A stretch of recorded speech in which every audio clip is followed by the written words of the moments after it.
Hello, my friends. I teased this video last weekend in my early March candle chat, and this is a video that I have had on my to film schedule for quite some time. Today, I am going to be spilling the proverbial tea about what it has been like for me to be a YouTuber in the candle community over the last 2 years. So, to be honest with you guys, this is my third time filming this video because the first two times the video went longer than 45 minutes. And I was like, I have got to try to pare this down. I can't make any promises, so I'm going to encourage you to grab a snack, grab a drink, settle in, maybe put some earphones. I don't know, what earbuds. That's the thing. Oh, gosh, I'm showing my age there. Put some earbuds in and maybe do some housework or just sit and enjoy cozy up on your couch, and we can just have a conversation here among friends. Today, I'm going to be talking about challenges and changes that I had to make or experienced in my early days on YouTube, where my channel has gone. I'm going to talk about what my relationship with other creators has looked like. It's not always been positive. And I'm also going to share something with you guys. I'm going to share a secret that I think a lot of YouTubers are never really, it's not that I feel like they're, I'm trying to put it nicely. I don't feel like anybody's like willfully like being deceptive or secretive, but there is something that I have learned that I feel like it does affect the type of content that I myself put out for you. And I recognize it also in other creators' content. And then I'm also going to be pulling back the curtain on what it is like to be affiliated with brands. Why do creators even like to, affiliate beyond the obvious of like supposedly we all get PR? I'm going to touch on that. And of course, making commission and stuff like that. So we're going to get into all of it. Like I said, this video, I've tried to make it shorter. I have an outline because there are some topics that I want to touch on. But truth be told, you guys, I really want this to be an organic and transparent and just, like I said, conversation among friends. So I can't guarantee that I will be able to shorten this, but we're going to go ahead and get into all of it. Now, before I get there, I do just want to give a quick welcome to any new viewers. My name is Katie. I love to talk all things candles on my channel. I do dedicated reviews, I do hauls, I do empties. I have a monthly series where I talk about my candle collection and my desire to use things up, and everything in between. So if you find yourself wanting to stick around for more candle content, please make sure you hit that subscribe button before you get on out of here. I'm using a new microphone today. I don't know how this is going to go. Also, my kids are home from school for spring break, so might be a little bit of background noise, but we're just going to roll with it today. So let's go ahead and get into all of the juicy details. So like I said, I started my channel in January of 2022. I initially had hopes of balancing the content of my channel between two niches. I love beauty and I also love home fragrance. I kind of was modeling it a little bit after my good friend Melanie, Mr. Kong's mom, here on YouTube. But one of the things that I quickly found out was that beauty content, I was having a really difficult time coming up with. One, because I live in an 1,800 square foot home and there's 5 people who live here. Yes, I have 3 children and a husband. And I don't have a whole lot of extra room where I can just have a dedicated filming space constantly set up. Every time I film, I have to get out my ring light. I've got to set up the microphone. I've got to put together the content. And honestly, the best place where I was able to film was at my kitchen table. But I don't have a viewfinder because I film on my iPhone 13. So right now, as I'm filming here in my living room, I am actually screen mirroring. My monitor is right over here. It's my television set. So I found it really difficult to put together beauty content because oftentimes that entails proper lighting. It entails tutorials. You want everything to look just right. And truthfully, there's always so much new stuff coming out with beauty. And I find products that I really like, they take a long time to go through. I am not somebody who likes to be surrounded by stuff. In general, I'm not a minimalist, but I don't really like clutter. And I was just finding it too difficult to try to keep up with all of it. Home fragrance, however, was something that I found a little bit easier and more natural to be able to talk about. I found that it was much easier for me to sit down and do dedicated reviews there at my kitchen table. It was a lot easier for me to sit down in front of the camera and just talk about fragrance notes. It just didn't seem as labor intensive, I would say. and it just felt like more of a natural fit. So I hemmed and hawed about it for quite some time. It was a difficult decision for me to make because I didn't want to feel like I was leaving my quote unquote original subscribers who kind of came to me for beauty content. I didn't want to feel like I was leaving them in the dust. However, I did have to go where I was seeing the most growth from my channel and what was really just feeling like a natural fit for me. And I just mentioned that word growth because that's something that you're going to want to keep in mind. That might be like an underlying theme of everything that I'm going to be talking about in this video. So yes, about 6 months, I would say maybe 9 months ago, I kind of made the decision that I was just going to focus solely on home fragrance, mainly candles, you guys. I don't do Scentsy. I don't really do wallflowers or wax melts or anything like that. Again, because my home is not really large enough to support, I feel like, all of those different fragrance modules. And again, I like variety. I'm always wanting to switch things up. I will typically start with a fragrance in the morning. I'll have a fragrance in the afternoon, and I'll have a fragrance in the evening. And that's how I kind of work through my candle rotation. So I just found that that was just more of a natural fit for me, and I just wanted to stay there. And it's been doing well for me. I also noticed when it came to my viewers that a lot of you guys were finding me through candle content, through the reviews, through some of my candle chats, through the empties videos. Those were getting a lot of views and I was gaining subscribers. So I just decided to go ahead and stick with that. So I have loved having community here. I don't really have a lot of friends in my personal life who love home fragrance like I do. They'll wander into a Bath and Body Works or a Yankee every once in a while and pick up a candle, but they're not the type who want to just sit and pick up like, oh man, have you seen this new release? Or look at all the fragrance notes, or look at the packaging of this. I love to do that, and I find that I'm able to do that within this little corner of the internet, and I have absolutely loved talking with all of you guys about fragrance notes and burn performance. I mean, sometimes I talk to some of my friends and they're like, isn't a candle just a candle? And I'm like, no, it is not. There's a whole lot more that goes into it. So I've really just enjoyed some of the interactions that I have had with a lot of you guys as subscribers. I've also really enjoyed, for the most part, most of my interactions with other YouTubers or content creators. I do have an Instagram account, and honestly, you guys, I'm a little bit better over there. I wouldn't say I'm better. My main avenue of social media creation is here on YouTube. This is what I enjoy doing the most. Instagram, I am over there, and I do balance out there a little bit more between beauty and home fragrance. That's kind of my outlet where I feel like I can still do a little bit of both. But even then, you guys, I'm not that girl who's posting like every day. You might get 3 posts a week out of me over on Instagram. I've got a lot going on in life. This is a fun hobby for me. It's getting to the point where it's starting to make me a little bit of money, and I'll touch on that here in a little bit.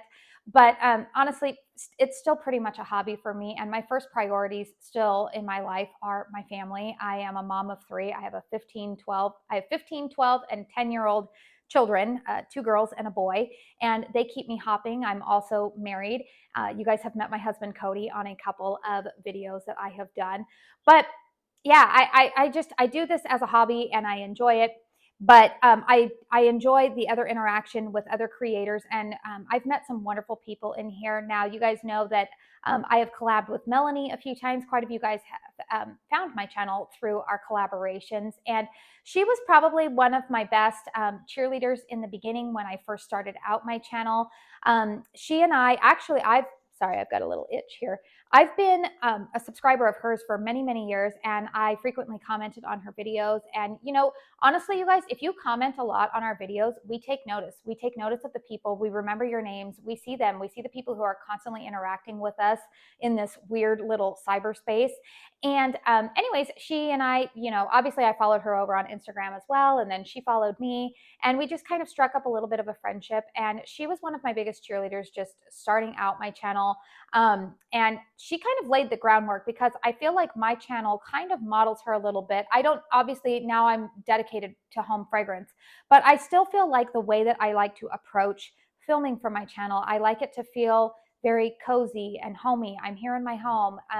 I don't have anything super scripted out. Sometimes I go off on rabbit trails, but I was always drawn to her because I just felt like this is a person that I would like to just sit down and hang out with. Like, we probably laugh over some fun things, and I felt a connection to her. Somebody else in the candle community who was really supportive of me from the beginning was Brett, Philly Candleman.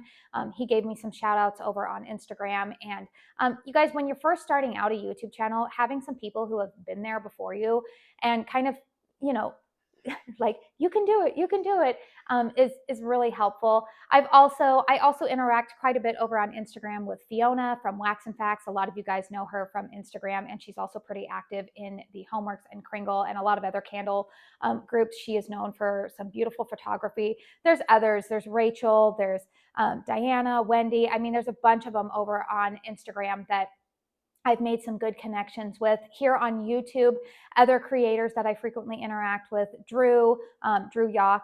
I know I'm going to miss some people, so I'm so sorry. Connor Loves Candles. He and I kind of started our channels around the similar time. But yeah, I've had pretty good interactions with other creators. I haven't really encountered any like jealousy or bitterness. Now, that being said, there are some creators that I don't follow, and I know that they maybe have bigger names in the community, but some of them just are not really my cup of tea. I don't really have anything like personally against them. I think that's one of the beautiful things about this community is you find people that you feel like you make a connection with, and some people, their style is just not really my connection. It's not really what would I say, like a, what word am I trying to say? It's not really like a declaration of their character or anything like that. I mean, only one. But I don't know. Just some people, they're just not really my cup of tea, and that's okay. I've only had one truly negative interaction with another creator. And no, you guys know, if you've been with my channel for a while, I try to keep it classy here. I'm always very real with you guys, but I'm also not the type, if you're coming to my channel hoping that I will call out other people and drag them through the mud and say mean things about them, that's just not my style. However, I am the type of person that I do always like to be transparent. And if there's things that happen in the darkness, I'm going to bring them out into the light. And I only had one interaction with another creator. I won't name this individual by name, but I did have something happen where this person was creating a post over on their Instagram account, and they had screenshot some of my content on Instagram as well as a couple of other creators. And he was saying some things that he has every right to say. He has free speech, and it's his Instagram account. He has followers who trust him for trust his opinion on things. And so he has every right to say what he wanted to say. I was alerted to it. And so I very politely commented and just reminded him that, it's a professional courtesy. Whenever you are using another creator's content, you always want to tag them. So that way you give credit to them and just kind of let them know that you're using something of theirs for your purposes.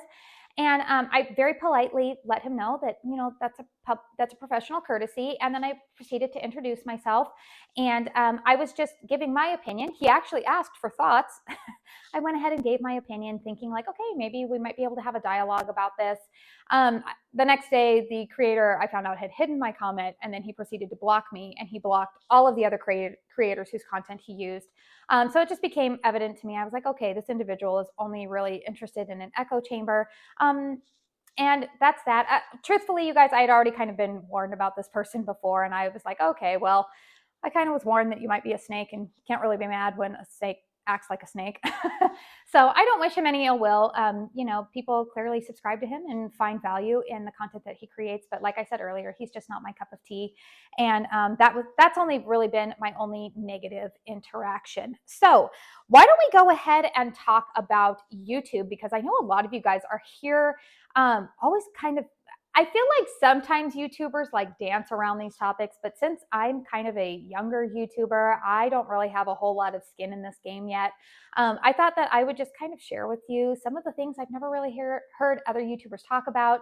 And we're just gonna talk about it all. So the biggest question I think a lot of people are always curious about is, how much money do YouTubers make? And the answer is that it varies. In fact, up until 6 weeks ago, I was not making $1 directly from YouTube, from my YouTube channel. And the reason why is that you have to hit 1,000 subscribers and you have to have 4,000 watch hours. So that means that your videos have to have been viewed a total of 4,000 hours, not just 4,000 views, 4,000 hours before you are eligible for Google AdSense monetization on YouTube.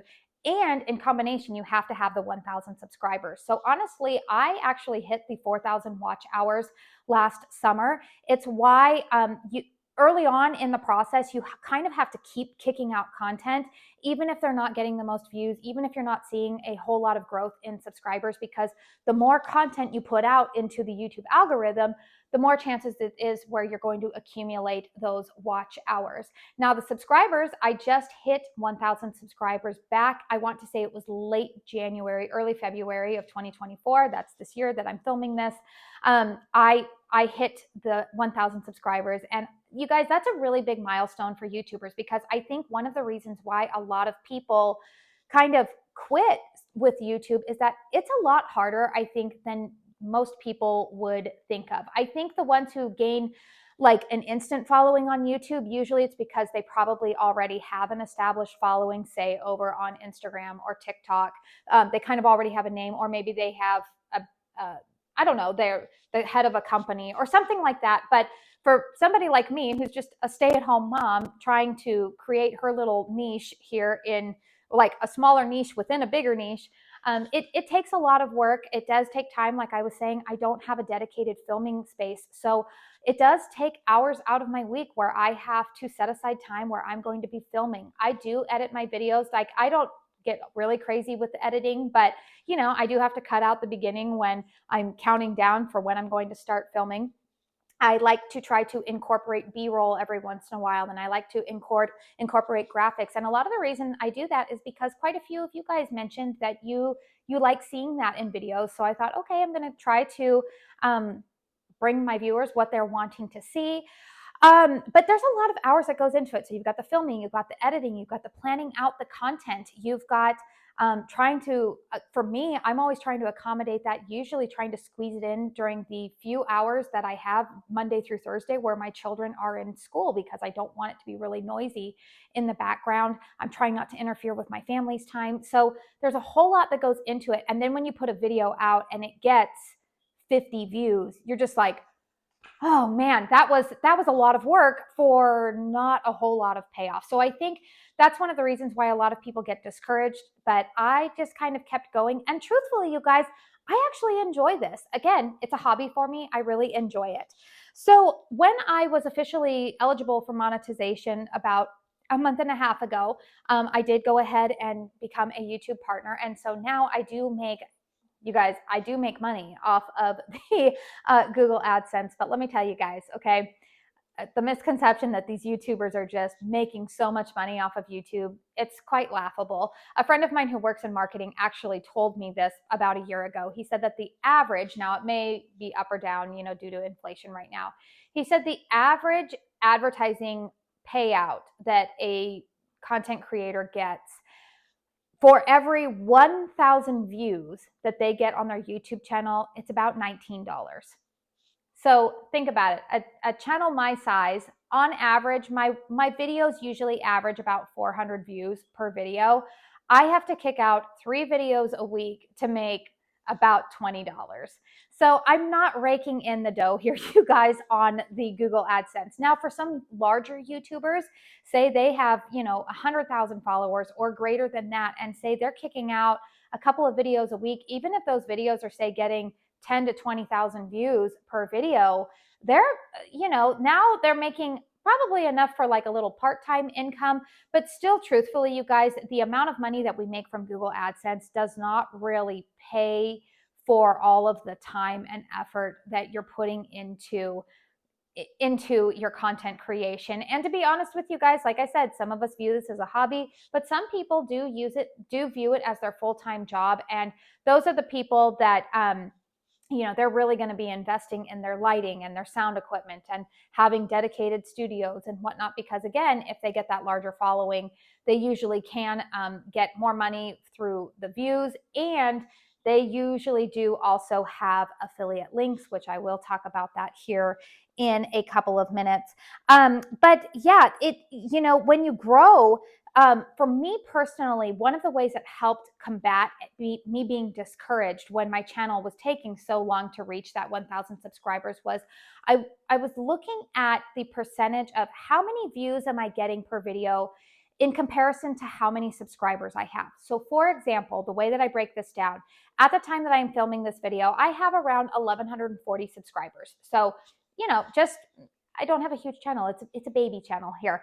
But when I look at my views, if I'm making videos consistently and I'm getting about, let's just say on average 450 views, well, I only have 1,100 subscribers. But if 450 views per video, that is what, like maybe like a 40% of my, like I'm trying to word this rightly. My viewership is 40% of what my subscriber amount is. Whereas sometimes I will go and I will just randomly, I follow all sorts of YouTube channels here. It's not just limited to candles. I do a lot of beauty.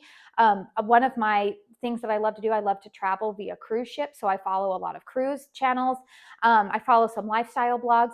And so I follow some channels that are sized like mine. And I follow a lot of channels, quite honestly, who have hundreds of thousands of subscribers. And what I am looking for is, say, for example, I'll look at a YouTuber who, say, for example, has 500,000 subscribers. They put out a video. If they put out a video and it's only getting 2,000 views, the percentage of their viewership that's watching their video is something's off there, right?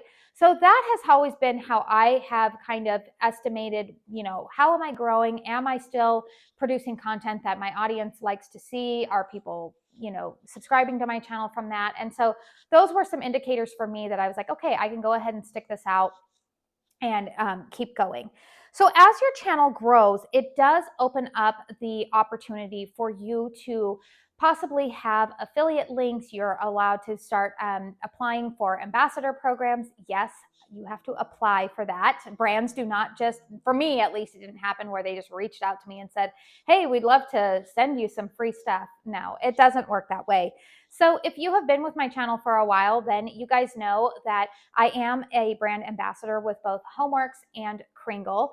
And I actually applied for their programs back in, I want to say it was like the summer of 2022. So my channel was maybe 4 months old, 4 or 5 months old. I feel like I was going into the summer at that time. And here's the thing, you guys, they denied me. Both brands denied me because my channel was still very young. I was still toggling between candle content and beauty.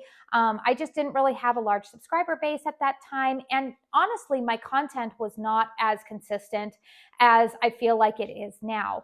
So for me, instead of being offended and pouting and whatnot, I just took that as a sign of, you know what, Katie, just go back to the drawing board and you've got to work a little bit harder. And sure enough, then I reapplied in February of 2023, and both brands accepted me into their programs. Now, here's the thing with that. I know that brand ambassadorships can be kind of controversial, again, within the community. So I'm just going to share with you, for me personally, the reasons why I wanted to become a brand ambassador. It costs a lot of money. I don't know if you guys know this. It costs a lot of money to be buying all these candles to review for, yes, I enjoy them, but it's a lot of money, right? And like I said, I'm a stay-at-home mom. I do not have an outside income. We are dependent upon my husband's income. That's not something I'm complaining about. In fact, that was our plan from the time that we got married almost 18 years ago. We decided that when we started a family that I was going to stay home. My husband is a lineman by trade. And every time I say that, people say, what team does he play for? And I'm like, oh, if only. I would not be having any problems buying all the candles probably if he played for a team. But no, he is a lineman in the sense of, like, he keeps your power on. Like when all those storms come through and you guys don't have any power, he's the one going out and, they're restoring all of your power. So that is what his occupation is by trade. We are fortunate enough that we have just built our lifestyle around me being at home with our kids. You guys, like I said, my home is 1,800 square feet. We purchased our home 14 years ago. Most people would say it's too small for the size of our family and we should probably upgrade. But for us personally, it's just not a priority for us. We plan to have our home paid off within the next 7 years. And we drive older vehicles. We did the whole Dave Ramsey plan. What was that? probably 15 years ago, I want to say now. So we just, our priorities in life, things that we love to do, we would rather, instead of us driving a fancy vehicle or living in a big house, we love to travel. We want to be able to take cruises or take our families on vacation, or just, I don't know, there's just a lot of things that for us, everybody has their priorities in life, and ours is not having the biggest and the best of everything. But anyways, where did I go on that tangent? Oh, why did I want to be a brand ambassador? Well, again, we are on a budget, and while we set aside some money to be able to purchase new candles, it was really difficult for me to try to keep up with all of the new releases, because as we all know, most of the time when candles are freshly released, they're not on sale. So I, by nature, am somebody who always wants to get things on a good sale. And by good sale, like, I'm usually looking for like 30 to 40% off. That's generally where my comfort zone is. But I was finding that I was needing to review new releases, but it was just really hard to try to keep up with. So one of the things with being a brand ambassador is that sometimes you have the opportunity to receive new launches prior to their release date, or you can get them, like, you're given that information a little bit earlier than the rest of the community is given it. Also, for me, I was already purchasing from those brands long before I even started a YouTube channel. I've been purchasing from Hallmarks for about 6 years now. I've been purchasing from Kringle for about 3.5 years. And I was familiar enough with their brands that I was like, okay, you know what? I don't mind affiliating my name with them. Particularly with Kringle, one of the things that appealed to me is that Kringle is an American brand. They employ American workers. Their products are manufactured here in the good old USA. They're manufactured, their base is in Massachusetts. And that was a big thing to me, you guys, because a lot of these candle brands do have their production overseas. And not that I'm like adamantly against that. I'm not. But I do feel like I can justify paying a little bit more when I'm supporting a business that is a quote unquote made in the USA business. So I knew that, like, my values aligned with them. Again, I love a lot of Harry Slatkin's fragrances that he has come up with Homeworks. And you guys have known that even if I have an affiliation with the brands, for example, this was prior to me even becoming a brand ambassador with Homeworks. I did that video. Remember the Black Friday debacle of 2022? It was a nightmare, right? And I called them out for it on my channel, and somehow they still accepted me to become a brand ambassador. So, it's always just been kind of like a funny thing to me when people say, oh, if they're an ambassador, they never say anything bad about them. And I'm like, really? Like, I know myself, and I've seen quite a few of the other ambassadors all give some not always glowing reviews of products or things that have been happening. So anyways, so I applied for them. I was accepted into the program, and I've really enjoyed that a lot. Now, a couple of things that I always kind of maybe like want to clear the air on. First off, brands do not tell us what we have to say. Like I said, I've had positive and negative things to say. They never ever send us things and say, you have to say this. In fact, if they were sponsoring a video, they would have a little bit more say in exactly the verbiage that we are using in it. The brands so far that I've worked with, none of them really sponsor videos. They just send out PR. And when they send us PR, they kind of just say, hey, here's some product coming your way. Feel free to talk about it on your social media channels. Give us some reviews. Sometimes I know Homeworks in particular, they want us to try to do reviews on their webpage, so that way people can see, the star rating, and people can or they can see the reviews when a new product is released. But they don't tell us ever what to say. And that's something I do want to address. I know that you may be seeing over on Instagram or in some of the Facebook groups, or even sometimes here on YouTube, you will see that little flag come up that says paid promotion or whatnot. We are not actually getting paid by the brand for that content. What that is that anytime we are talking about a product that was sent to us for free, or if we are mentioning an affiliate discount code, each social media outlet has some like regulations around that. So for example, with YouTube, I don't always have to hit that paid promotion thing on there, because if I say in my video, hey, my discount code with Kringle is Katie15, please know that that is an affiliate discount code. I am eligible to make commission on that. If I say that within the video, it releases me from having to mark that paid promotion there. So any YouTuber, it's not just in the candle community, as long as they disclose verbally in the video that any affiliate links that are being offered are eligible for commission, they kind of get off the hook for that. Now, I personally will still mark that paid promotion label, particularly when I'm doing a dedicated review video. And if that candle was sent to me in PR, I also verbally usually will upfront tell you guys, hey, this candle was sent to me in PR. This is one that I did not purchase myself and whatnot. So that's kind of where you get around it on YouTube. Over on Instagram, you can't really bury things within the text. So on Instagram, if I am promoting my discount code or if I am talking about a product that I received in PR, I do have to mark that paid promotion. But again, Kringle, for example, is not paying me to put out that content. I am just having to disclose my potential affiliation, or like my affiliation where there is a potential for me to earn money off of promoting that product. And then over on Facebook, they don't really have that that label, especially like in the Facebook groups when you're seeing some of the other ambassadors give some reviews. That's why you'll see that little disclaimer that a couple of them say, hey, I have a brand affiliation, whatnot, and then they go into their review. And it's because we're not allowed to bury that affiliation disclosure in the text. So I hope that clears up. Maybe if you guys have been noticing that recently and you're like, what does that mean? Because if we honestly, it kind of then would seem like, oh my gosh, there is like nobody out there who's not being paid to say these things. Well, nobody's being paid. It's just, there is, I don't know. It's just trying to keep things honest, I guess, and transparent with everybody else. So the brands are a little bit different in how they handle PR. I think that's another big misconception. I never know what to do with my hair here in these videos, you guys. And then I'm worried that like it's hitting the microphone and causing, we're just going to see how this goes. So here's the big thing, PR. PR is a big, like, oh, I've heard so many things that like, I've heard other people talk about it and I'm like, that's not been my experience.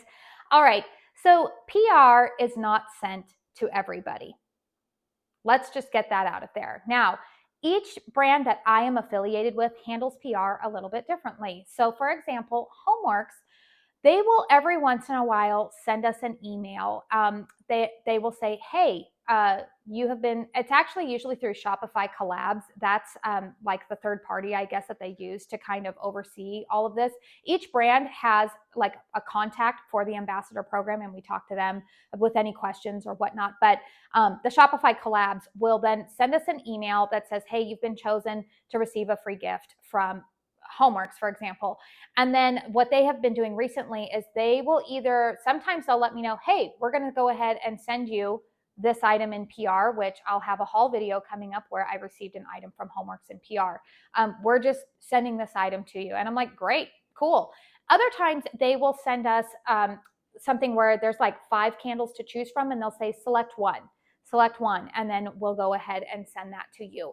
Now, one of the things that I think sometimes gets, I think what maybe feeds the perception of that everybody gets PR is that there are certain ambassadors who do seem to get a little bit more PR than others. Well, the commonality that you'll probably see in some of those is that they have much larger followings, which means a lot more people are using their discount codes when they're purchasing from the brand. So it makes good business sense for them to send PR to those creators. Now, one that I'm thinking of, for example, who, oh my goodness, I am tired for her sometimes watching how much content she is kicking out. Like Bonnie, Queen of the Girl Geeks, she has a really large following.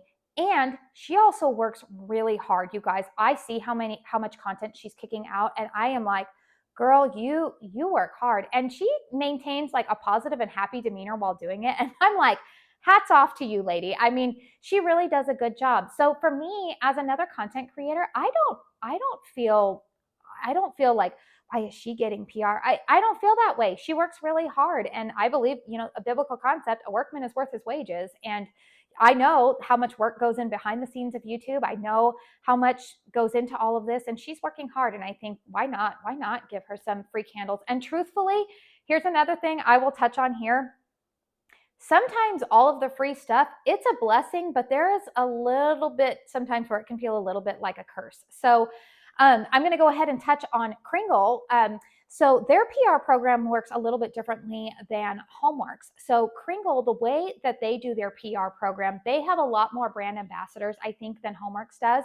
So the way that it was explained to me with Kringle from my contact there is that they usually only send, when they send PR out, they only send out 10 PR packages.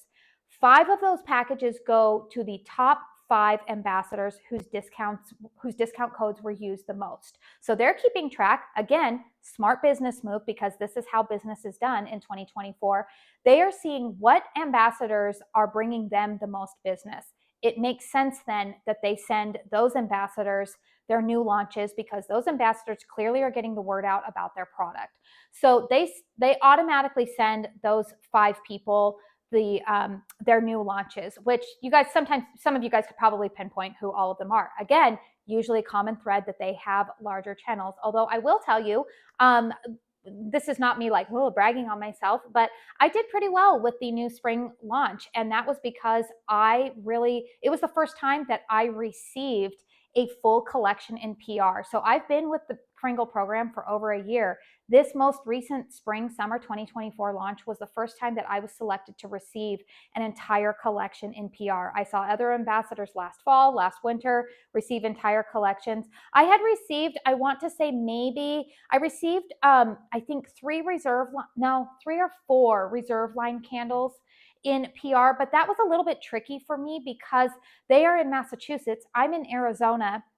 And it made it a little bit difficult for me to get those reviews out earlier for everybody, because by the time I got those candles, it was usually like a day or 2 before the launch. So it made it a little bit more difficult. Anyways, where I'm going with this was because that was the first time that I had received a collection in PR, I really wanted to thank the brand by go ahead and putting out dedicated reviews. I know a lot of you guys were really wanting to see them. And that paid off for me. It paid off for me this time. So I don't know if I will continue to get full collections or whatnot. Again, I have a much smaller channel than some of the bigger guys. But anyways, so they send the top 5 will get that automatically. Then the rest of the ambassadors are put into kind of a lottery program, and they draw another 5 names from that lottery. And then those 5 ambassadors get the collection sent to them as well. Then when it comes time for another new launch where they're getting ready to send out PR, they once again look at their analytics, who were the top 5, send them the top 5. But then what they do is I hope I'm explaining this well. The rest of the ambassadors who are outside of that top 5, they will remove the 5 names from that grouping in the last people that got PR. So say, for example, I'm going to try to narrow this down. So we just had a spring launch. We'll say for example, they're going to send out PR for a fall launch. So if you were in the top 5 for the spring launch, you got sent the collection. And then if your name was drawn from the rest of the ambassador pool for the spring launch, great. If now when the fall launch comes out, you are not one of the ambassadors who is in the top 5, but you received the spring launch in PR, your name is not going to be in that lottery for them to pull it out. I honestly feel like that's probably one of the fairest ways that they can try to make sure that there's a balance between the big creators always getting all of the PR while also honoring the little guys who are trying to get their name out there. So I feel like it's a pretty fair program for them to do that with us. I'm trying to think of some other things here, like talking about how that PR program works. Again, PR is really helpful for us to, promote the brand and whatnot. But you guys, again, if you've been with my channel for a while, you guys know that I am always giving you my honest opinion. And here's a little tidbit just to know about me. I know one of the biggest revenue generators for Kringle in a calendar year is usually their Halloween releases. So here's a fun fact about me. I don't celebrate Halloween. It's not a holiday that is in line with my personal beliefs. I'm not telling everybody else that that's what they need to fall behind and believe too. For me, it's not in line with my personal beliefs. So if I were to be selected to receive PR for Kringle, I would actually honestly politely decline that and ask them to send it to another ambassador, because it's not, a lot of the imagery is like stuff that I don't really want in my home. And I know that in doing that, I would be turning away the opportunity to probably make some nice commission from people using my code, because I could review and give you guys this fragrance notes, but I would be violating who I am and convictions that I have. So that's just something that I want to share with you guys. Like, I think that there's just this misconception that just because we get PR, it means that we're not going to be honest and giving truthful reviews. And I think where that gets mixed up sometimes is that people think you have to be mean and nasty in order to be honest. And if you've been with my channel, that's not the approach I take. I don't take that approach in real life. That, again, is not in line with who I am. I know who I am. I know who I belong to. I know what I'm about. And I do believe that it's fully possible for you to give constructive feedback about a product. You can say, hey, this one, I got really poor performance from this or whatnot, without me saying this was a pile of you know what. It's not who I am. Again, some people, that is their style and they have a following, and some people are drawn to that, but it's just not who I am. And I just never want people to think that just because I'm not going down the negative trail, that it doesn't mean that I'm not being honest, because I am. I'm always honest with you guys. I spend money on a lot of these products as much as you guys do as well. And you guys know that when I have given my discount code out, I will always say, hey, it usually can't be combined with really good sales. I will tell you every day that ends in Y. Get these candles, save the most money that you can. If it means that you use your rewards code instead of my discount code, or it means that you wait until those candles are 50% off, yes, do that. I would be doing that. I do that. So I'm not asking you guys to do anything that I wouldn't do myself. Pulling back the curtain, just letting you guys know, you know how I have that candle collection series. So at the end of February, what was it? I had 102 candles in my collection. Before I sat down for this video, I went ahead and counted how many out of that 102 candles are PR, meaning they were candles that were sent to me that I did not purchase. Are you ready, you guys? 17. 17 out of my 102 candles were sent to me in PR. That's less than 20% of my total collection. So again, you guys, I'm not just like swimming in a sea of candles. And I will tell you that one of the things that I really appreciate about being affiliated with brands is that before I filmed this video, I wanted to make sure that I wasn't going to be talking about anything that would kind of like make the brands feel uncomfortable. And I actually reached out to the powers that be at one of the brands. I have a good relationship with this person, and I asked. I said, "Hey, I'm getting ready to do this video. Is there anything that you would like me to not discuss about the affiliate ambassador program? You know, if you want to keep things private, I understand that." And the individual told me, he said, "No." He said, "We're an open book. Feel free to share whatever you're comfortable sharing." And so that was another reason that I was like, okay, I'm affiliated with a good brand. They are open. They are transparent. They listen to feedback and whatnot. So I think that that's just something that I think you guys should know. Again, I'm just kind of revealing all of these secrets. Oh my word, you guys, this video is really, really long. So I'm going to have to wrap this up here pretty soon. So I got to get this ball rolling here. Okay. Other thing I just wanted to touch on there is that our commission is made only when you actually use the discount code. It's not just from you clicking on the link.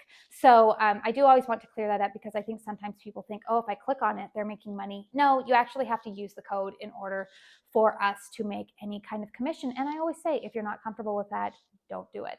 So the last thing that I was going to talk about, and it actually kind of ties into, I think, the feeling that people sometimes will feel about ambassadorships and affiliates, is this concept that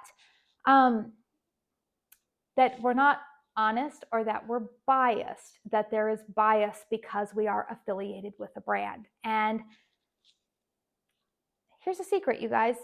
I think all YouTubers, regardless of whether or not they are affiliated with a particular brand, are biased. And what do I mean by this? YouTubers are biased to produce content that they know will get them views. Okay, so I will tell you how this pertains just within the little niche of the candle community here. I know a lot of you guys might think that my Kringle content or my homeworks content might get the most views. No. Do you guys know what content gets the most views on my channel when I talk about candles? Bath and Body Works. Bath and Body Works gets the most views. You know why? Because they're everywhere. They're easily accessible. Everybody knows who they are. People can walk in. They have good sales. Now, is Bath and Body Works my favorite brand? No. No, it is not. In fact, to be completely truthful with you, they have the highest fail rate in terms of candle performance for me in general. Most of the time, I would say at least 50% of the time, I am running the risk that those wicks are going to dud out on me, that it's going to get sooty and smoky smelling, the fragrance is going to change, and I'm just going to be dealing with a hot mess that's going to end up in my candle crock. And yet, I continue to buy from them. Why do I continue to buy from them? Well, my YouTube analytics tell me that if I create a Bath and Body Works haul video and I put it up on a Sunday morning and I can keep that video under 20 minutes, I'm going to have high viewership. Nobody creates videos on YouTube, again, because of all the work that goes into it, for them not to get viewed. And even if they are not affiliated with a brand, if they are a monetized channel, they are making money off of every view that they get, which is why you will see YouTubers, and I'm not calling anybody out. Please don't hear me that. I'm sharing with you what's gone through my head when I am creating content. It's why you see nobody in the candle community taking the stand of, I'm not going to purchase from Bath and Body Works anymore because their candles burn like trash for me. Sometimes they know that if they were to do that, they're going to kill their channel, essentially.